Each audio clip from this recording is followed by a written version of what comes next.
So okay, everybody, let's do a couple questions. Real quick, couple questions. Here we go. Okay, let's start. So 47 years old. 47 years old person with a clinic with a 3 day history of severe male, related to the back. The patient also has a history of hypertension, diabetes mellitus, and hypertriglyceridemia. Disfunción médica include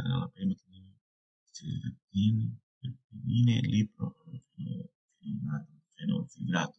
The patient has not smoked cigarette more than 35 years ago than smoked one or two drink. The special occasions of the wedding and family reunion. The pressure is 146 over 90, heart rate 88, sort of 10%. The 7 temperature and makes us uncomfortable, but other patient patients appear uncomfortable or it's negative for jaundice, no jaundice. The neck is supine, not tender without nose. The neck is supple. The neck is supple and not tender without nose. There is no heart murmur. The lower clear occlusion, bilateral palpitation, abdominal pain, and the epigastric liver is palpable along the costal marginal, so the liver is big. And the morphic sign is negative. Sodium. You guys can pause the video and read it. So because it's not good somebody read to you. Glycerides are elevated. All of this is a little bit elevated. And lipase is really big elevated. According to the clinical vignette, what the following is the most likely diagnosis in this patient? I think it's pancreatitis. Acute pancreatitis. Let's see how long is the pain. Pain has been 3 days, a bit of pain that radiates to the back. This is acute pancreatitis. Acute pancreatitis. This mouse is crazy. Mouse become crazy. So I think it's acute pancreatitis. So let's submit. Yeah, acute pancreatitis. Acute pancreatitis of 3% of diabetic male epigastric pain attended in chronic alcoholic patients without gallstones and those with acute pancreatitis due to other cause. In this case, the male epigastric pain related to the back. Male epigastric pain related to the back. This is important, guys. Learn this, guys, learn this. Male epigastric pain, so pain in the middle of your stomach and go to the back.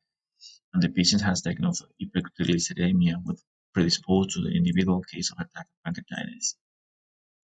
All the cases of acute pancreatitis are alcohol, trauma, infection, endoscopic pancreatography, endoscopic retrograde cholangiopancreatography, and medications such as thiazides, didanosine, stabudine, and azotriptyline. Okay, so this is all the cause of pancreatitis. The best initial tests for pancreatitis are amylase and lipase test. Lipase test has a higher specificity. Lipase test is the highest specific. Abdominal CT scan is also an accurate test to diagnose acute pancreatitis. Abdominal CT scan is also an acute test to diagnose acute pancreatitis. Yeah, CT scan is good. Even if the scan is negative, then acute pancreatitis cannot be ruled out. Even if the scan is negative, then acute pancreatitis cannot be ruled out because sometimes it doesn't show the middle in the scan. The management of the pancreatitis includes irritation, pain medication, and placing the patient in an NPO, nothing per mouth. Acute pancreatitis is diagnosed if two or all the following are positive. So, computed tomography finding consistent with pancreatitis, inflammation, elevated lipase more than 3 over the normal limit, and physical examination finding of a clinical pancreatitis. That means the pain that goes to the back. So all the options, I don't know if we're gonna read the other option real quick. Let's see. Melodic well steer percent sodium observed by pediatric bleeding in vomiting. Endoscopy can confirm diagnosis. In most cases, these conditions resolve on its own. However, this is if the bleeding is continuous, epinephrine can be administered. Mallory whales, Mallory whales, Mallory whale. That mean Mallory whale mean the tear in your stomach, the esophagus. Duodenal ulcer presents with a mild gastric pain that is resolved by antacid or food. Only endoscopy can definitely differentiate gastric ulcer from duodenal ulcers. Exacerbation of relief of the pain with meal is only suggested. Superior mesenteric arterial embolism presents with mesenteric ischemia due to the pain in the abdominal region with likely to be severe and sudden onset. This is really deadly. This is really deadly. Superior mesenteric arterial embolism. The patients would need to undergo an embolectomy by a vascular surgeon. This is really a serious an emergency. I think this is a more uh, serious an emergency than pancreatitis. Abdominal aneurysm, abdominal aortic aneurysm. This is the most serious emergency of all of them. It's definite that definite as a dilatation of the abdominal aorta to the diameter of 3 centimeters or greater. Is dilatation of the abdominal aorta to a diameter of 3 centimeters or greater. Uh, Abdominal aortic aneurysma is often found in male more than 60 years old. More than 60 years old. The risk factors associated with abdominal aortic aneurysm development include tobacco abuse, coronary artery disease, peripheral arterial disease, hypertension, age more than 65 years old. Age more than 65 years old. So remember, an aortic aneurysm more than 3 centimeters often found in people more than 60 years old. The risk factor is tobacco abuse, coronary artery disease, peripheral arterial disease, hypertension, and age more than 65. Abdominal aortic aneurysm is asymptomatic in the majority of the case, 75%. However, patients who have symptomatic abdominal aortic aneurysm typically present with back pain and pulsatile mass and hypotension. This is really an emergency. If you have an accident and you break that aneurysm and start bleeding inside you, you can die in 10 minutes or 25 minutes, something. It depends on how big is the tear.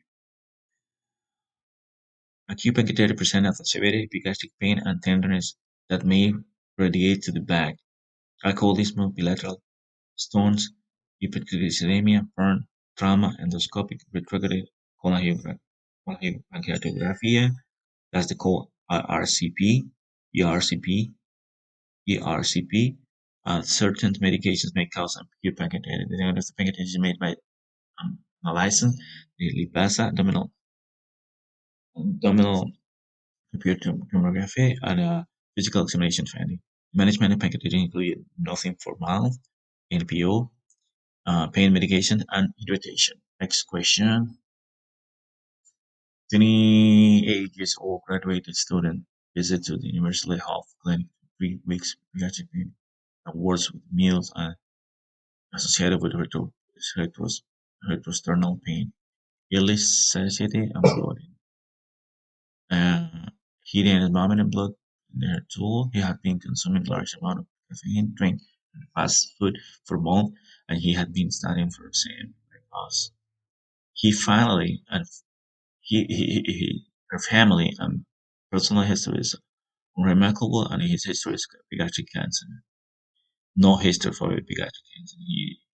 The vital signs are within normal limit. Because examination is only positive for a male epigastric tenderness, which will follow is the best next step in this case. So you can pause the video if you want to think, or you can read it by yourself.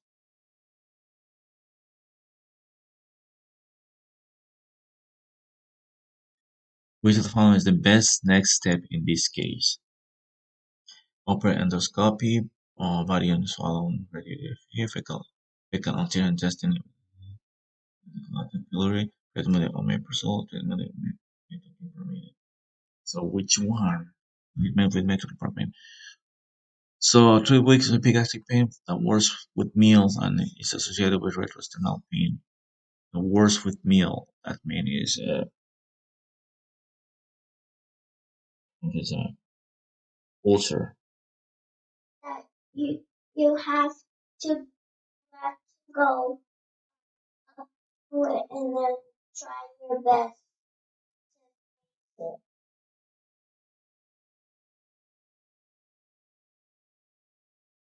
This sounds good, treatment around omeprazole, but I'm gonna which of them is the best next step in this case?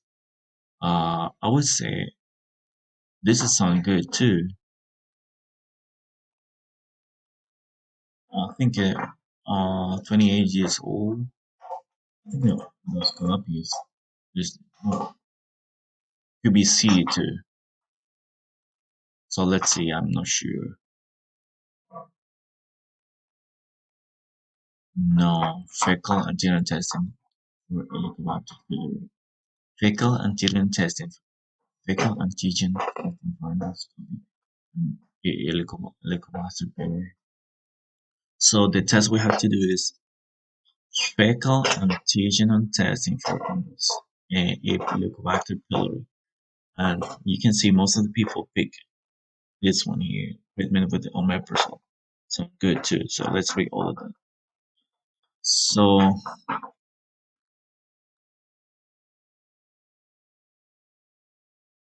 I'm recording. I'm recording here. I love you, man. So the diagnostic approach in adult patients with acute dyspepsia is unknown. Etiology must include testing for H. pylori, typically under non-invasive conditions such as urea breath test, fecal antigen testing, or serology unless an upper endoscopy is indicated. Patients older than 60 years old age with alarm signs such as weight loss, and glucose associated lymphangitis, having a personal history. So anyway, so the diagnosis approach for adult patients with acute dyspepsia of unknown etiology must include testing for H. pylori, typically under non-invasive conditions such as urea breath test or fecal antigen testing. Fecal antigen testing. That's the that's the answer. So, in addition to H. pylori infection, other factors contributing to acute dyspepsia include alcohol consumption. In addition to H. pylori infection, other factors include contributing to dyspepsia include alcohol consumption, use of all non-steroidal anti-inflammatory drugs, and other gastroesophageal medications, smoking, and situations of extreme stress, both emotional and physiological. Other factors contributing to acute dyspepsia include alcohol consumption, use of use of non-steroidal anti-inflammatory drugs. Okay, so why is not upper endoscopy? An upper endoscopy is indicated in patients with dyspepsia older than 60 years old, or in those less than 60 years old of age with one of the following alarm signs: clinical significant weight loss, more than 5%, and over gastrointestinal bleeding, or rapidly progressive alarm progressive dysphagia, olonophagia, or iron anemia deficient or no etiology, also possible mass or lymphadenopathy, or gastric cancer history family. Okay, but in the hospital I used to work, they do the endoscopy to everybody. So the other one that everybody picked was B. So let's see. Ini- Initiating treatment with proton pump inhibitor is patient presenting with dyspepsia with without stimulation and cough is not recommended. Okay, so if you have a patient with dyspepsia and you don't know why, it's not recommended to start pump inhibitors. So pump inhibitors are useful in those patients with the with the treatment of a pylori infection or without it. So pump inhibitors can be used in patients with infection of helicobacter pylori, and those one who doesn't have the helicobacter pylori, they are still useful for those patients. So metoclopramide is a prokinetic use in the management of gastroesophageal disease and functional dyspepsia. Acute dyspepsia can be caused by the Helicobacter pylori infection, could be caused by alcohol, smoking, or situations like stress. Because Helicobacter pylori infections are an important factor in the genesis of gastrointestinal ulcers, it is indicated to test and to treat those infections in patients presenting with investigated dyspepsia. Okay, another questions. Here we go.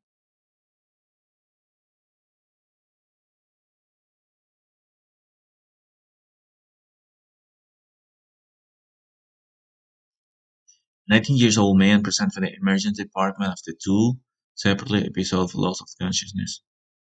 Oh, a young boy with loss of consciousness. Which of the following is the most appropriate next step in this patient? X holopics maneuver, echocardiographia, do you want to hold it help? Help tilt table test. Let's see. So the first episode 1 year ago while he was running in a gym class. Weakness. This is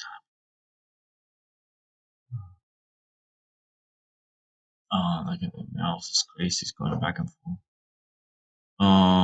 Gym class. Witness support claiming shaking of both hands after he had it could be a seizures, clenching and shaking. On getting up quickly, I felt like headache, nausea, and sweating. He was given intravenous phenolphthalein out of the concern that he may have any seizures. The electroencephalogram was negative, and he was not started on long-term epileptic. 1 year later, on the second episode, lost consciousness occurred while he was playing dodge dodgeball. Dodgeball. So he experienced a similar prodromal like headaches and sweating. He was in a history of seizures. He has no history of seizures outside of those episodes of loss of consciousness. Family history is not contributory. Vital signs are normal. And fecal examinations are unremarkable. Physical examinations are remarkable. EKG show normal sinus rhythm without any other abnormality, which I found is the most appropriate next step in the patient. I think this patient probably having a hypertrophic cardiomyopathy. So I don't know what it is. We're gonna learn right now. For hypertrophic cardiomyopathy, Holter is not necessary. EKG is okay. Head computer tomography could be good, and head table test, head up tilt table test. I don't know. This is for vertigo. I think so. So the answer, I would say echocardiogram. Oh my goodness, no. This is a very hard question. Everybody is split. So the answer is head up tilt table test. Head up tilt table test. So why? What is this? So you guys can read.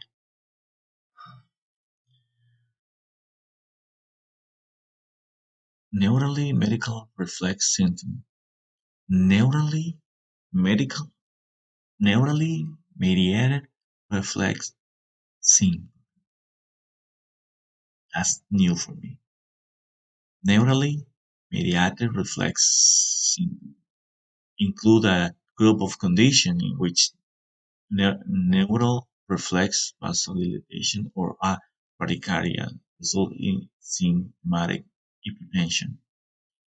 Neurally mediated reflex symptom syncope. Neurally mediated reflex sync includes three subtypes: vasovagal syndrome, carotid sinus syndrome, and situation syncope. Vasovagal syndrome, you guys know what is that? Is the most common cause of syncope even in child.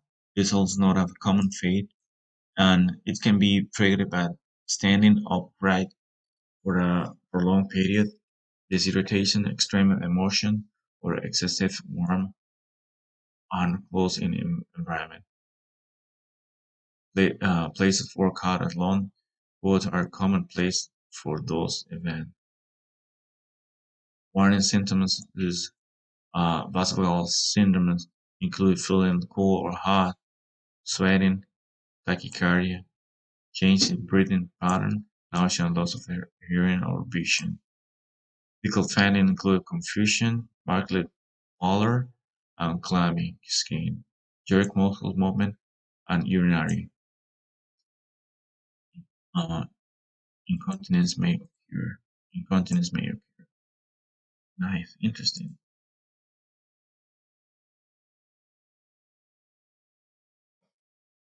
That's why they say that he was doing those movements. So head-up tilt table testing is used to support a diagnosis of vasovagal syndrome. Head-up tilt table testing is used to support a diagnosis of vasovagal syndrome when the history alone is insufficient. This is known to be useful in other type of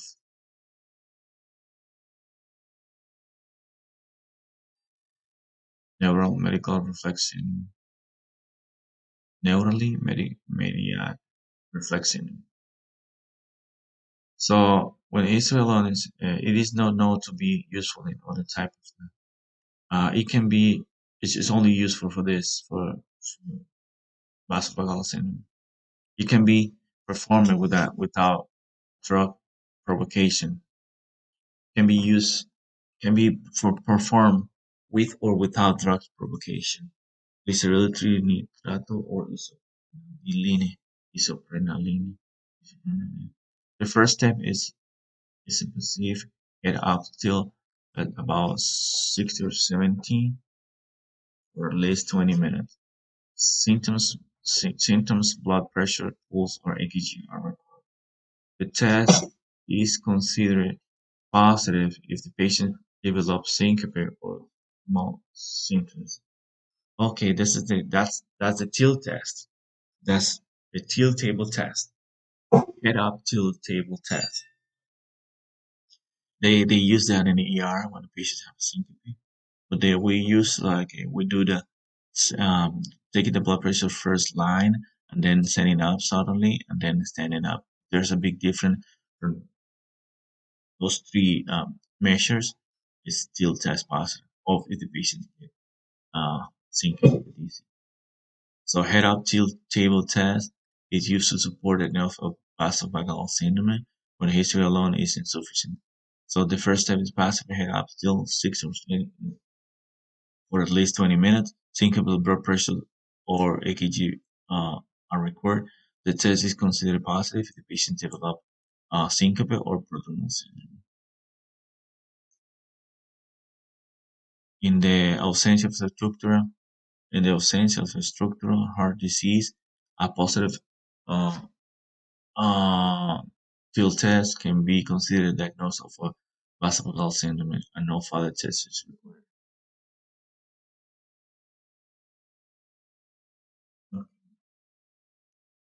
So echocardiogram should be obtained if there is any concern about structural heart disease or in case with a abnormal EKGs. Hypertrophic obstructive cardiomyopathy. That's what it was, I think it was. Hypertrophic obstructive cardiomyopathy is characterized by the systolic ejection murmur, a positive family history of sudden death, and an echocardiogram usually show a left axis deviation. Okay, left axis deviation and prominent Q wave in the inferior lateral leads. The Dix-Hallpike maneuver is used for the diagnosis of osteocal benign paroxysmal position vertigo, which is manifest as sudden short episode of vertigo elicited by a specific head movement. Local consciousness is uncommon in this kind of figure. Dix Hall Dix Hallpike maneuver. Dix Hallpike maneuver. Let's find out Dix Hallpike maneuver.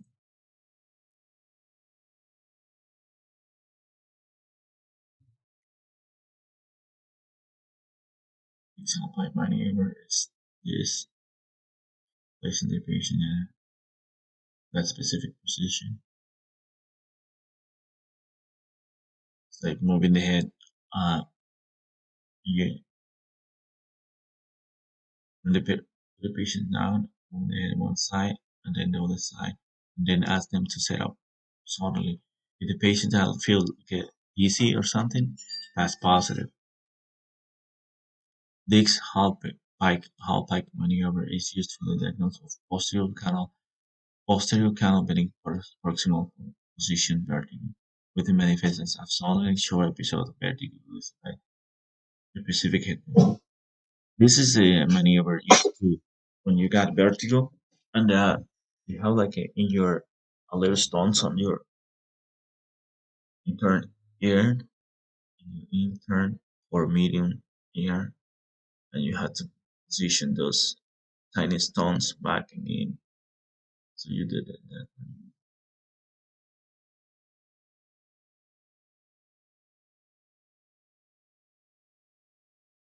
Esophageal syndrome is the most common cause of syncope, and its diagnosis can be supported by head-up tilt table test.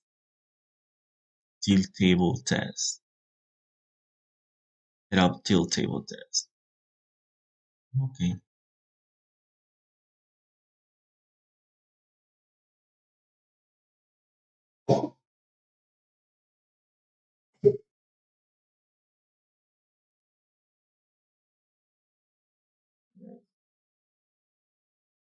Give me a second.